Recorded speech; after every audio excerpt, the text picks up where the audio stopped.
And we're going to pick up right here and set up the hot box for the furnace.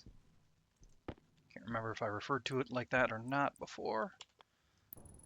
First thing that we're going to do is we're going to place the gas sensor. I moved it from over here because of future plans. We'll name this gas sensor hotbox. We already named those. Now let's see, I decided I'm gonna need another stacker. I'll kind of go over why in a little while. In here, we're gonna print what's called chutes. First ones of these, so I wanted to make sure I printed those on screen. And turn that on so they can stack in there. Now we're gonna want to put some controls in because we're not gonna see the front panel anymore. And that reminds me, I need to print some more consoles. We'll just borrow that copper. Because we want to get more data from the furnace. And we're gonna need 3 of these, so I'm gonna sit here and watch it. Then we're gonna need circuit boards. We need the gas display. We're gonna need 2 of these. One. That'll eject, and the consoles. And we'll change it so that it doesn't print another. Then we're also going to need a hash display circuit board. And we are cutting it close with that copper. So those will go above the setup. For people who've watched other Stationeers videos, you'll probably notice that it's going to highly resemble the setup that Cows Are Evil does. It just works really well, and I can't really think of a good way to improve the design, so why try? We have the stacker, and that one's going to go over on this side. Speaking of, I think I need to move part of this cable. Start there, go along here, and that's for that stacker. Okay, so I mentioned that I need more information and controls. We kind of have 3 areas, well, 4, I guess technically, where we need information or input. So we don't have the activate button here. We're going to want to have something that activates that. We're going to have this open mold lever. We're going to want to be able to control that, which I believe I showed you at the end of last episode, or near the end, how we're going to do it. I'm going to change it up a little bit, but it'll still work on the same basic premise. Here we have 2 important bits of details. The other 2 aren't as important. The capacity, that never changes. The liquid's volume, there's actually liquid in there. I'll get to that. But we don't really care what's in there. We should kind of know what's in it because we're the one adding the ingredients. So we need a way to represent the pressure and the temperature from the outside. Then the last bit of info is the contents. Now we can't show all of the contents, but we can kind of show what the result is going to be, and that's what one of the consoles is for. And the other 2 consoles are for the pressure and temperature. And I got to make a note to myself here. Pressure is the first one listed, so that one I'm going to place on the left-hand side. Checking my notes to make sure I've got everything covered. One thing I didn't mention yet is I placed some nitrogen in this pipe network here. What I had done was I borrowed some of these pipes. I placed a corner piece here and kind of piped it over to connect the 2 systems, and then I disconnected it afterwards. And how I got the nitrogen is by using some of the nitrice that I've been collecting. And I've gotten more, so that's why it's almost a full stack now. I think I put in 30. I could check on the math, but I don't think it's that important. I don't think we need to quibble over a little detail like that. So I'm gonna set up the output chutes here. Now I think the advanced furnace will output right along here, because we want to set it up a bit for the, the end result is going to be the advanced furnace. We don't care quite as much about the regular furnace, but we do have to get it to work with this furnace for now. It's unfortunate that we're putting in this much work just for the advanced. In part, I want to show kind of how powerful a setup like this is. But also this will greatly assist us in setting up or getting the materials we need for the advanced furnace. Okay, so we're putting a junction in there because I want to have, I gotta make sure I get this the right way. There we go. I'm going to need another way of getting the materials in there. And I'll go over that later. It'll be much easier to understand when you actually see what I'm doing. And I want a little bit of a backlog here, so I'm going to put a straight there. And I'm going to rearrange. That's not a cable cutter. That's a cable cutter. I'm going to rearrange where these cables go so that I can place more of these chutes. Yeah, I had it all set up, and then I'm like, yeah, no, let's change this a bit. But I forgot to go through with the actual changes offline.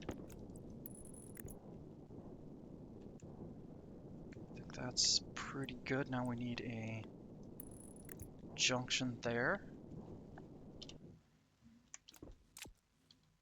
Oops. There we go. Okay, back to the chutes.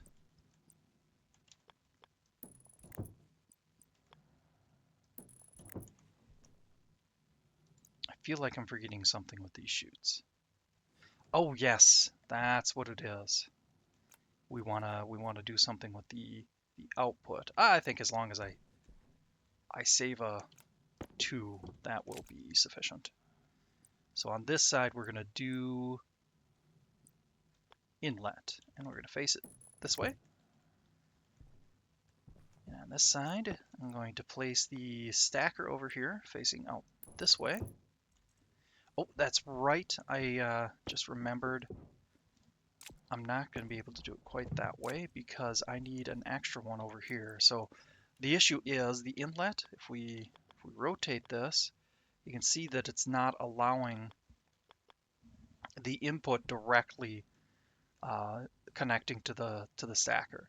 So we need an intermediary chute. And that one will work. And we want the outlet. Oh, I think I was doing the inlet down here. So let's, just to make sure, we'll see if the outlet can connect. It can't. Good. I mean, bad technically, but good that I'm right.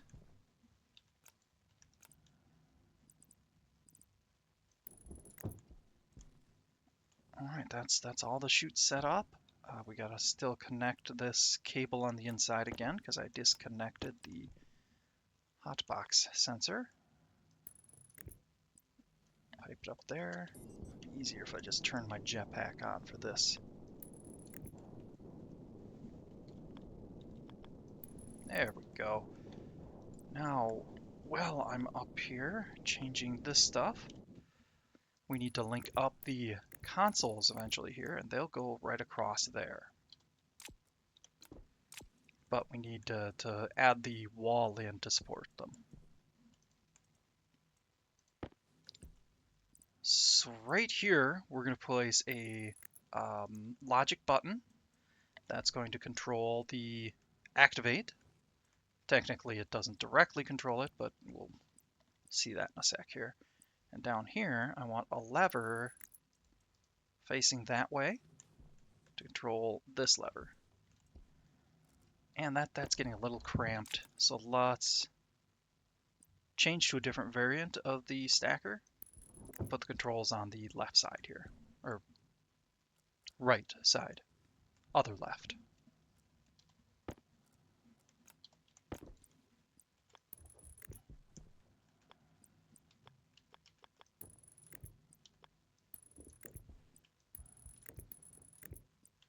There we go.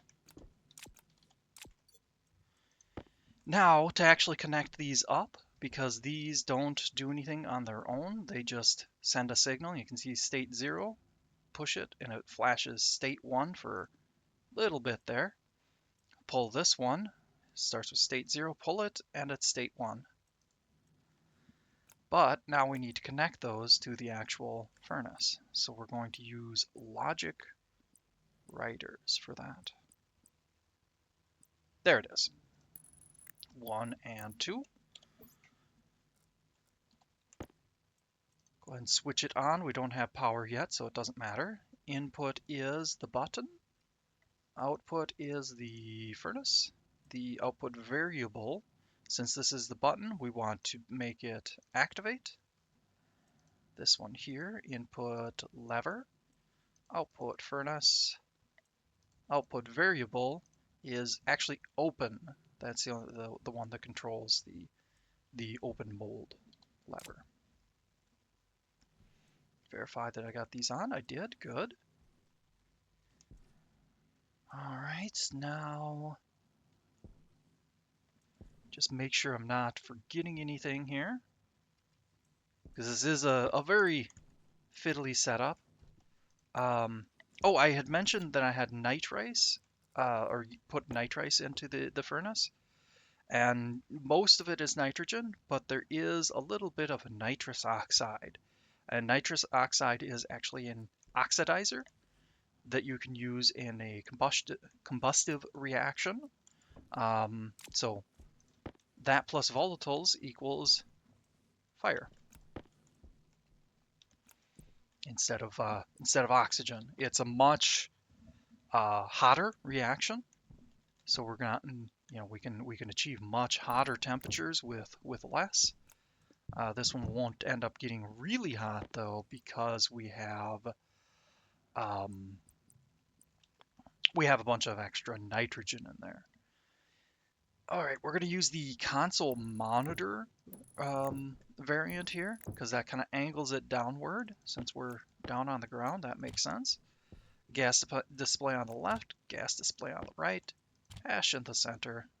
And yeah, that's very similar to what Cowser Evil does. You should definitely check out his content. He's much better at this stuff than I am. I have a few different ideas that I think, work a little better, but overall, definitely a better player. I think that is everything. We're gonna hold off on connecting the pipe in the back there until we get a lot of the smelting out of the way. Now, in the past, I've mentioned that we actually, if we place a volatile in the sunlight, there you can see it just disappeared. So I'm going to have to be careful here, because we don't want to get that to combust.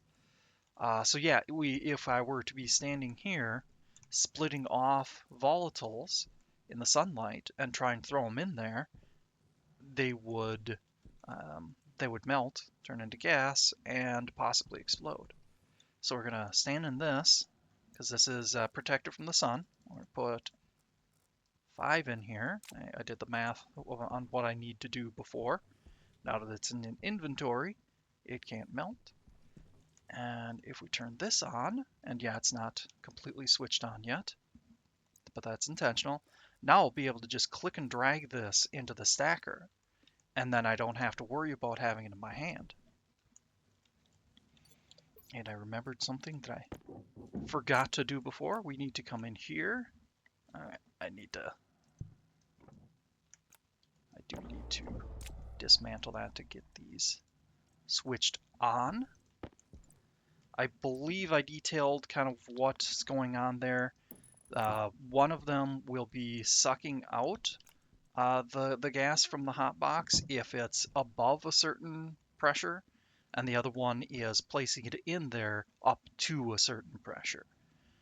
And that's just to make sure that we don't break the wall.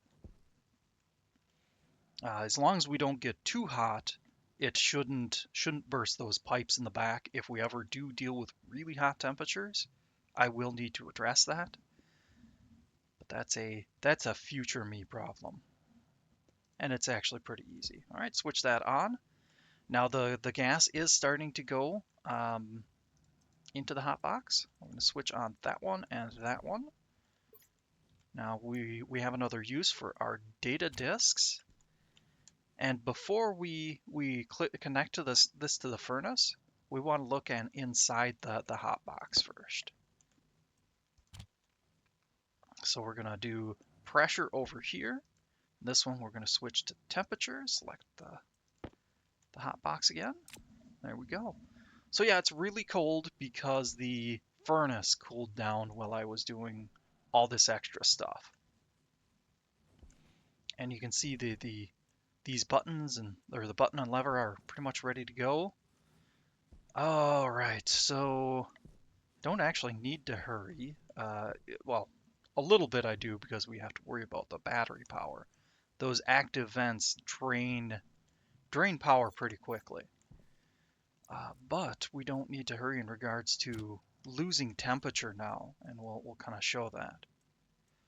And oh, I had that set at 1. I wanted to set that to 500. Could be 50, but there we go. It did work though, because now we do have the volatiles in there. You can see it's changing. No, I guess it's not changing quite yet. Now that we've kind of verified. Oh, I'll leave that open for a sec here.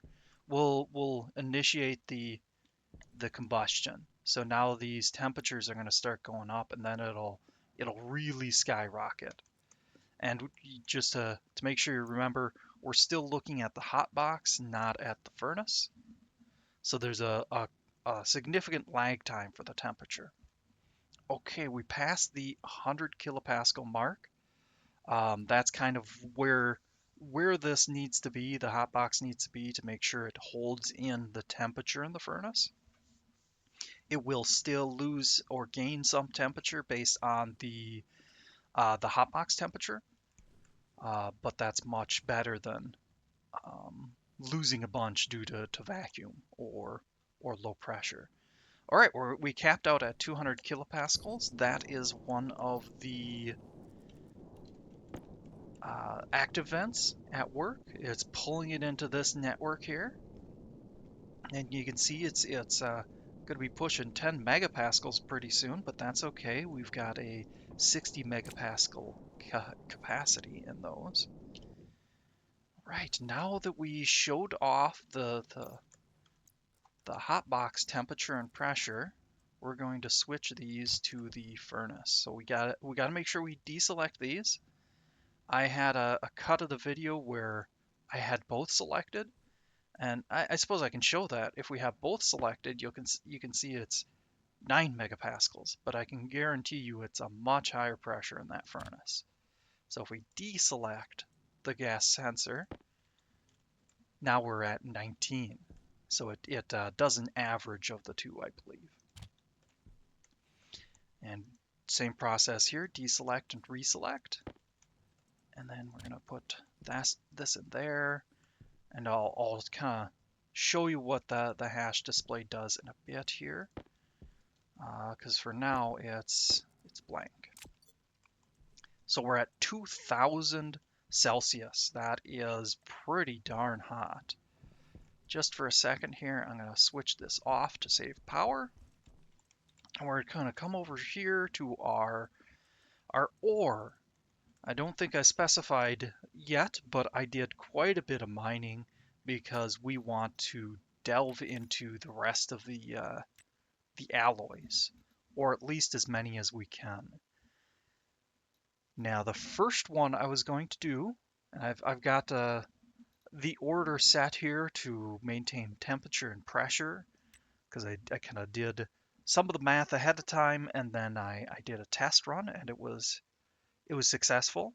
Then I did the cut I mentioned where I wasn't successful because of um, I actually had left the pressure sensor, the sensor for the hot box and the furnace displayed on that console, so I had the wrong pressures I was looking at. But there was other problems with that video too. I didn't have the time to make a bunch of cuts and salvage it. So the first one we're going to look at, or first one we're going to do is steel, which we're already familiar with. Now I have to be sure I'm looking at Celsius rather than Kelvin, because that's what the console reads, which is the normal 3 iron, 1 coal. Very generous pressures, but Constantan is the next one we're going to make. And that one you can see has a much higher pressure requirement, a little bit higher temperature requirement, but the maximums are, the unreasonable or unreachable temperatures and pressures. Or pretty much if you ever do reach them, you're not going to have them for long because you're probably going to explode. All right, and the ingredients for that one are 1-to-1 ratio, copper to nickel. The next one we're going to do is Invar. That one is a higher temperature requirement, but it actually has a maximum temperature requirement. Right now, if you'll notice, the max here is 1227, and I showed you the temperature in the furnace is actually 2000. So we actually have to bring that temperature down to be able to smelt Invar, which is why I have the steel and Constantan beforehand. Now the pressure requirement is kind of close to the Constantan, except that there's an actual maximum now. So it's 18 minimum, 20 maximum, and that's going to be a little bit difficult to reach. With the setup and the kind of math I did ahead of time, I believe we'll get really close just by getting the off gases from the previous ingredients, and then possibly a little bit of venting. Sorry, I had a runny nose there, so I had to dab it. The ingredients are a 1-to-1 ratio of nickel to iron, which is why we have over here, you can see we've got 3+ stacks of nickel. We're going to do one batch of Constantan, 50-50, and then the Invar will do 100-100, so we'll end up with 200 Invar. If we have time, I'll do Electrum. I might have to put a cut in and then pick it up later, but I might go over time and we'll just put it on the beginning of the next episode. So Electrum is a pretty generous temperature range, but a very low. I was going to say very restrictive, but that's as far as it goes. That's a pretty generous spread in regard to pressure, but it's very low in comparison to what we had before. So I'm going to have to do a lot of venting into our Stirling engine. And here you can see the ingredients: 1-to-1 gold to silver gets us Electrum. The last ingot that we're going to go through is solder. This one is a pain. The pressure is very generous, but the temperatures are very restrictive. It's so low, and it's I guess relatively speaking, it's not a narrow margin, but actually achieving those temperatures is a little rough.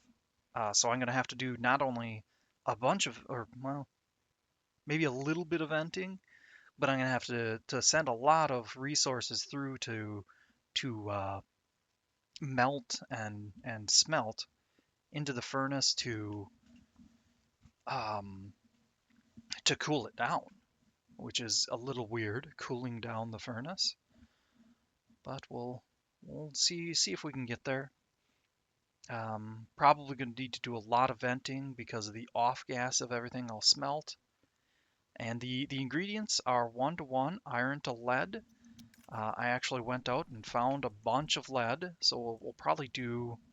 I think I have a list for, or in my notes, I planned out 200 solder. Yes, I did. So that'd be 100 iron, 100 lead.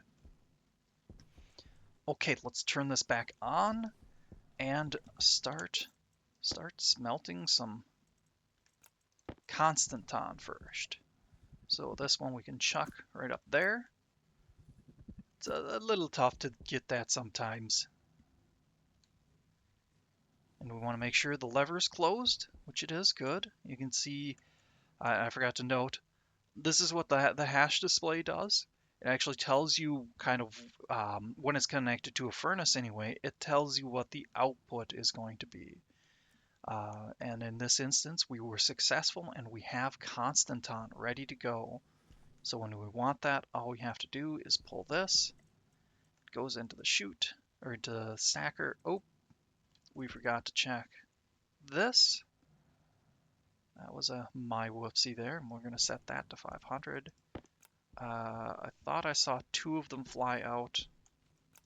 Oh, the second one's down here. So this is why I left the side panel open, so that you can add some to the stacks. And I'm sure you're probably noticing, hey, you said you were going to start with steel. Yes, I did, and then I forgot about it.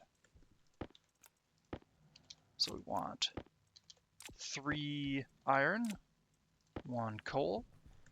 Fortunately, since it's not cooling down, we don't have to worry a terrible amount about rushing. And oh,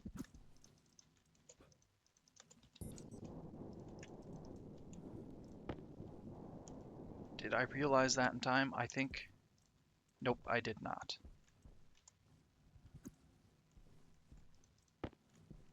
Fortunately, I think the coal won't cool it down again now when it's processing. Yeah, you can see the temperature is not really changing because it was off-gassed before. When you off-gas something, it doesn't seem like it changes the temperature. And we have steel.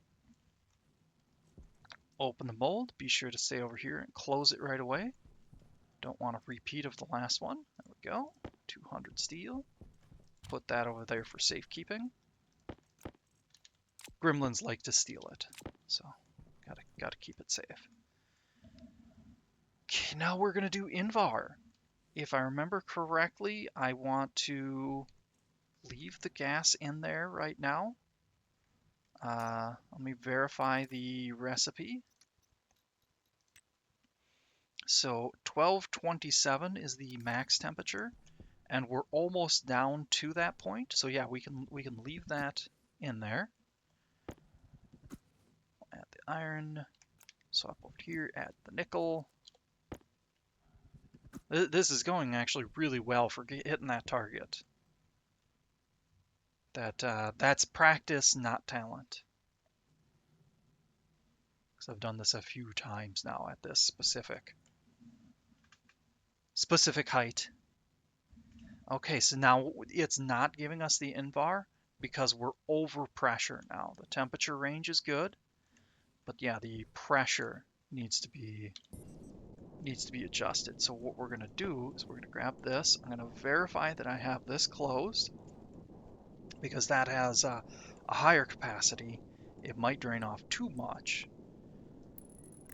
But There we go. We're gonna connect the output of the furnace. It's right on the other side of that wall up to this pipe network, and that's going to pull out some of the pressure. But it looks like it wasn't quite enough because we need to get down to below 20 megapascals. We're still safely within the temperature ranges, 927 to 1227. But we need to vent off some of that. That didn't change it much. All right, so that's going to be giving us a lot of power. I'm gonna cheat here and duck my head in through the window so I can see the front panel. Yeah, 4.9 kilowatts. That is excellent. And my voice got a little creepy there. Not really intentional, but hey, it works. And even though I hate doing this, we're going to vent that off.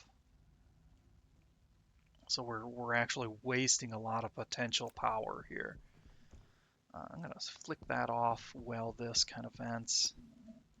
Now, from the looks of it, yeah, we're already over the 30-minute mark. I try to keep it within that window.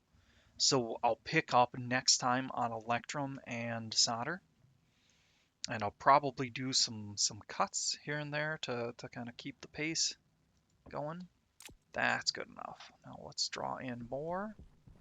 And then we'll turn this on and kind of track its progress. Oh, it's going to be so close. I'm going to open it just for a touch here. Close it again.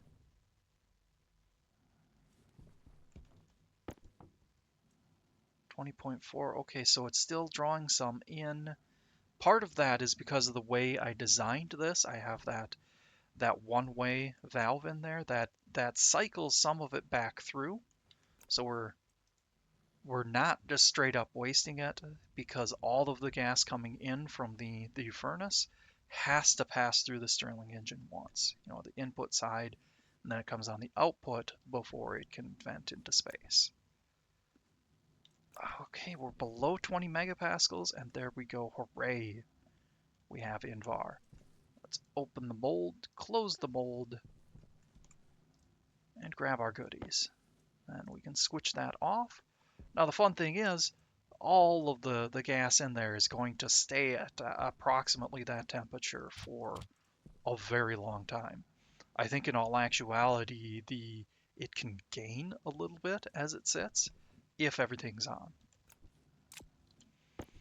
Okay, I will do some more venting, and then we'll get some electrum done, and then I'll do probably a cut, do the solder, and we'll pick up next episode with a whole bunch of upgrades that we can use all these resources for. We will see you then.